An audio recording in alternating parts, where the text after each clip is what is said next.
Y ahora os voy a hacer una pregunta.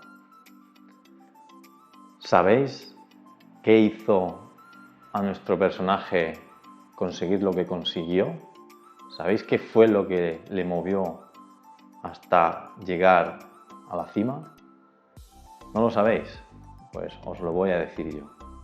Fue el hambre pura y dura. Hambre metafórica, literal y física. Hambre que le hizo conseguir algo impensable en aquellos momentos. Buenas, ¿qué hay de nuevo desde mi rincón multitarea? En esta ocasión les quiero presentar esta nueva sección llamada Velografías, donde hablaré de ciclistas míticos de todas las épocas, de su carrera, palmarés y trayectoria hacia el éxito y la gloria. También hablaremos de anécdotas en su camino, en un formato un poco más largo. Hoy empezaré, como no, con el ciclista que abrió la lata y enseñó el camino a todos los que vinieron después. Y no solo mostró el camino a ciclistas, también a deportistas españoles de aquella época, hacerles creer que se podía ganar fuera de nuestras fronteras. En una época sombría, oscura y gris que fue la posguerra, que sin duda una España necesitada de héroes, referentes, que el régimen aprovechó. En esta ocasión, además, con la coincidencia del segundo apellido del líder del régimen y el campeón manchego. Hoy nos ponemos en la piel de Federico Martín Bahamontes, primer español ganador del Tour de Francia, donde escudriñaremos en su vida y obra y además, por la parte que me toca, manchego ilustre.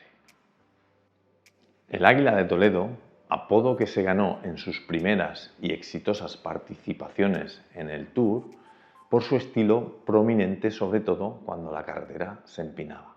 Nació un 9 de julio de 1928, en Val de Santo Domingo, Toledo, en una casilla de peones camineros, en el seno de una familia muy humilde. Su padre, que era peón de caminos, al poco de nacer Fede encontró mejor trabajo en un cigarral, que eran una especie de finca o casa de recreo que usaban burgueses y nobles de otras épocas con vistas a la ciudad, en la cual Fede se forjó como persona primero y más tarde como ciclista. Muy pequeñito, Federico, que no era su nombre de pila, ya que un tío suyo se lo empezó a llamar desde niño y quedándose con el nombre para siempre. Este tipo de cambios de nombre muy habitual en la época por todo tipo de circunstancias. Siendo su nombre real Alejandro. Cuenta Federico que desde muy pequeño tuvo que empezar a trabajar para poder aportar a la economía familiar. Y en algunas entrevistas cuenta que de pequeño pasaba muchas penurias, incluso hambre, teniendo que a veces coger las naranjas, las cáscaras de naranja del suelo para poder comer algo y, como decía él, matar el gusanillo. Su primer trabajo consistía en el transporte de fruta y verdura en el mercado, con una carretilla, subiendo las empinadas y empedradas calles de la ciudad imperial. Así empezó a forjar sus piernas. Lo que todo aquello, sumado a una genética privilegiada, hizo que a la postre saltara todos los moldes encima de la bicicleta. Muy pronto le llegó la afición al ciclismo, viendo desde las paredes del cigarral las carreras y a los ídolos locales. Al principio empezó jugando al fútbol, pero a su padre no le gustaba porque decía que desatendía a las mulas. Él se iba por las tardes con las mulas a jugar partidos con sus amigos interminables, lo cual hacía que su padre se cabreara y Al parecer le rompía todos los balones. Con todo esto empezó a ahorrar para comprar su primera bicicleta. Cuando juntó 30 duros, allá que se fue. Se hizo con su primera bici de segunda mano, que le compró a un herrero local.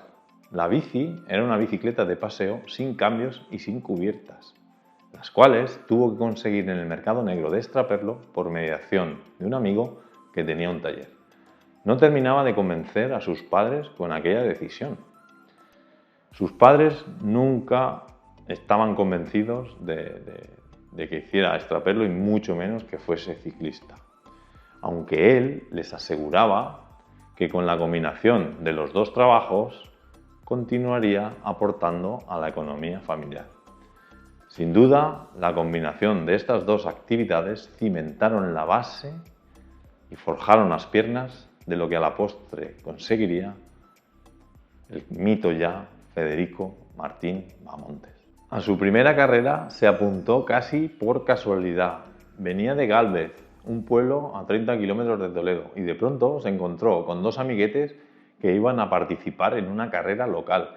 Y él les preguntó si le dejarían correr. Claro, se veía superior a ellos cuando se juntaban entrenando.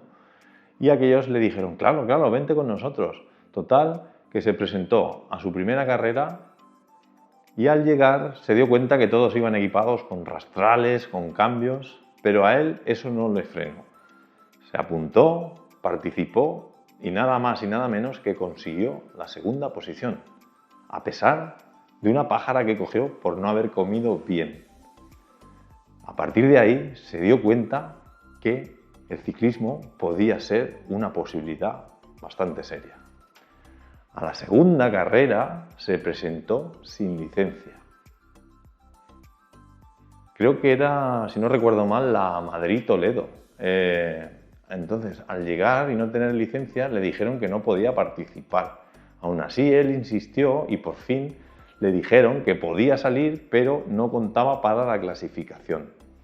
Desde el principio, en la carrera, se puso a la par del que se escapó de salida, que era el ídolo de la época, Julián Berrendero.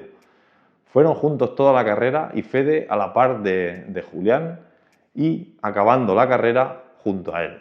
El vencedor fue, obviamente, Julián Berrendero y quedando Fede en segunda posición, aunque no le valió la clasificación final porque al no tener licencia, pues le dieron como nula. Pero bueno, él se sintió muy fuerte en ese momento y con un empoderamiento brutal que dijo que, vamos, que a partir de ahora iba a dedicarse a correr en bicicleta más en serio.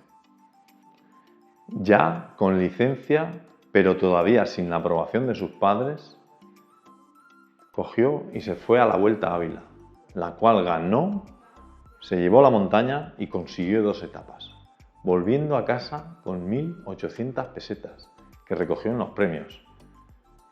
Más que su padre y él ganaban segando todo el verano. Cuando vio aquel filón, Fede dijo que ya no segaba más. Siguió corriendo varios años más de amateur, yendo a correr a muchas de las carreras con su propia bici. Incluso cuenta en alguna entrevista que en su primera vuelta a Asturias se fue de Madrid a Mieres en bicicleta, 400 kilómetros, para por el camino ir sustentándose con lo que pillaba, que le salía mucho más conveniente que coger el tren. Así que imagínense. Con los buenos resultados que estaba consiguiendo, volvió a hacer una hucha para ahorrar y volver a comprar otra bicicleta, esta vez mejor que la que tenía. La hucha la pegó a una pared con yeso para que nadie se la pudiera robar. Genio y figura, Fede. Y mucha mística en todas las anécdotas y parábolas que se cuentan de él y que él mismo cuenta, muchas de ellas agrandadas por la prensa de la época, increíbles aventuras que rozan a veces la incredulidad. Aquello era como un tifón. Fue un ciclista tardío, ya que pasó al profesionalismo con 25 años de la mano de Julián Berrendero, que vio su potencial y le ayudó en el salto. La destreza sobre la bicicleta la aprendió sobre la marcha. Incluso cuentan que al principio ganó algunas de sus carreras incluso sin levantarse del sillín. Bamontes, el lechuga, apodo que heredó de su abuelo y además le iba a la perfección con su trabajo en el mercado, pronto comenzó su idilio con el Tour. Allá por el año 1954, en su debut en profesionales, ganó el título de campeón de la montaña. Increíble el debut de Bamontes, consiguiendo el título de mejor escalador 6 veces, nada más y nada menos. Al principio, a él solo le interesaba la montaña, hasta que un día el gran Fausto Coppi, campeón italiano, en una cacería con galgos en Toledo, a la que fue invitado por el mismo Bamontes, le convenció de que si al año siguiente se centraba, sería capaz de ganar la general del Tour de Francia. Y así fue. Al año siguiente, en el año 1959, el Águila consiguió la general final de la Ronda Gala y que nunca volvería a repetir. Muchos pensaban que tenía varios Tours en sus piernas. Incluso él mismo lo pensaba y lo decía en algunas de sus entrevistas. Pero su carácter alocado, recorridos más favorables a rivales de su época como el gran Anquetil, que cimentaba sus triunfos en las cronos, quizá su tardía llegada al profesionalismo, nadie lo sabe. El resto ya es historia. Una historia llena de leyenda, mística y aventuras, como aquel día en no recuerdo qué puerto, coronando arriba con una minutada, paró a comerse el famoso helado que dio la vuelta al mundo, que en aquel momento la prensa lo trató como un acto de fanfarronería, el cual, con los años, él en las entrevistas desmintió, diciendo que esperó arriba al coche de asistencia ya que subió todo el puerto con 2 radios rotos y se paró a esperar al pelotón para no caerse en la bajada. Fuera como fuese, forma ya parte de su colección de excentricidades. No recuerdo muy bien si fueron 7 o 9 etapas las ganadas en el Tour de Francia. La Vuelta y el Giro de Italia no consiguió ganarlas, quedándose con el maillot de la montaña y una etapa en la Corsa Rosa y 2 maillots de la montaña en la Vuelta, sin etapas. Siempre dijo que el Tour de Francia se le daba mejor por el calor. En una época en la que el ciclismo era mucho más individualista que el ciclismo actual, los más longevos recuerdan su rivalidad a muerte con ciclistas españoles como Jesús Loroño y Bernardo Ruiz, grandes aquellos también en la época, y también con los extranjeros Anquetil y Pulidor. En 1965 llegó su retirada, de una manera bastante singular. Fue en el Tour de aquel año, en la etapa del Col d'Aspin, atacó para coronar primero el puerto y después, en el descenso, bajarse de la bicicleta y esconderse en unos matorrales. Imagínense los rumores que causaron aquellos episodios y en los que él después declaró que se había bajado de la bicicleta porque su equipo no le pagaba. Desde ese momento se dedicó de lleno al taller de motos y bicis que montó años atrás en la ciudad que le vio crecer. Siguió muchos años más vinculado al ciclismo, también como patrón de varios equipos, profesionales, amateur e incluso junior.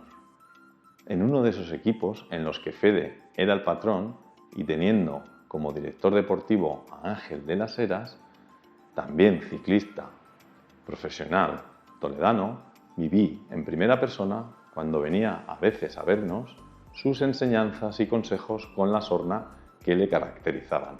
Recuerdo perfectamente en una carrera que vino a la charla antes de comenzar y nos dijo: ¿sabéis quién va a estar hoy delante en la carrera? ¿No lo sabéis? Todos nos reíamos, no podíamos más. Y dijo, pues yo sí lo sé. Hoy estarán delante en la carrera todos aquellos que no se pasan el día bebiendo Coca-Cola y detrás de las mozas. No podíamos más. Imagínense, con 18 años que teníamos, no le tomábamos muy en serio. Ahora, con perspectiva, está mucho más claro lo que nos quería decir.